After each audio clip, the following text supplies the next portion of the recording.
Duck and Percy enjoy their work at the harbor, pulling and pushing cars full of cargo to and from the quay. But one morning, the engines were exhausted.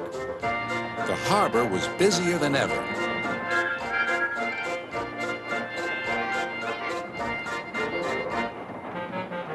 Sir Topham Hatt promised that another engine would be found to help them. "Huh, it's about time," said Percy. "I ache so much I can hardly get my wheels to move," agreed Duck. They waited for the engine to arrive. It came as a shock when he did. "Good morning," squirmed Diesel in his oily voice. The two engines had not worked with Diesel for a long time. "What are you doing here?" gasped Duck. "Your worthy Sir Topham Hatt sent me. I hope you are pleased to see me again. I am to shunt some dreadfully tiresome cars." "Shunt where?" said Percy suspiciously. "Where? Why, from here to there," purred Diesel, "and then again from there to here.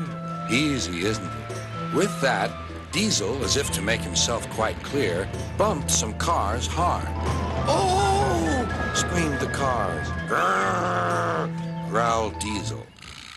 Percy and Duck were horrified. They did not trust Diesel at all. They refused to work and would not leave their shed. Sir Topham Hatt was enjoying his tea and iced bun when the telephone rang. "So there's trouble in the harbor yard? I'll be there right away." Diesel was working loudly and alone. Cargo lay on the quay. Ships and passengers were delayed. Everyone was complaining about Sir Topham Hatt's railway.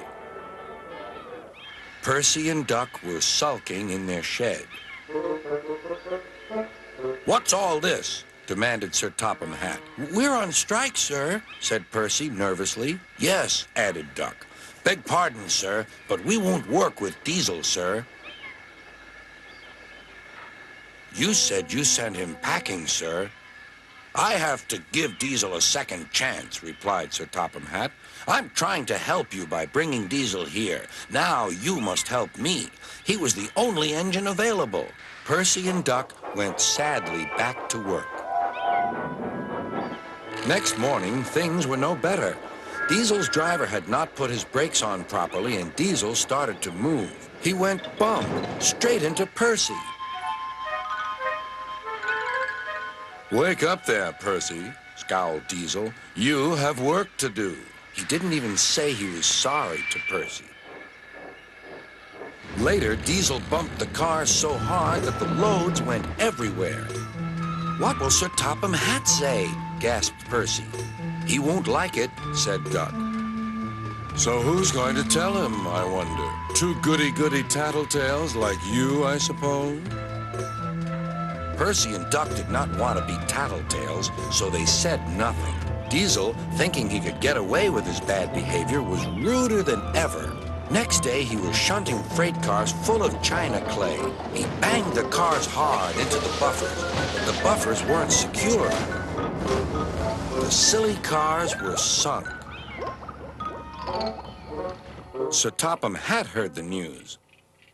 The cars were hoisted safely from the sea, but the clay was lost. Sir Topham Hatt spoke severely to Diesel. "The harbor master has told me everything. Things worked much better here before you arrived. I shall not be inviting you back. Now, Duck and Percy, I hope you won't mind having to handle the work by yourselves again." "Oh, no, sir. Yes, please, sir," replied the engines. Whistling cheerfully, they puffed back to work while Diesel sulked slowly away.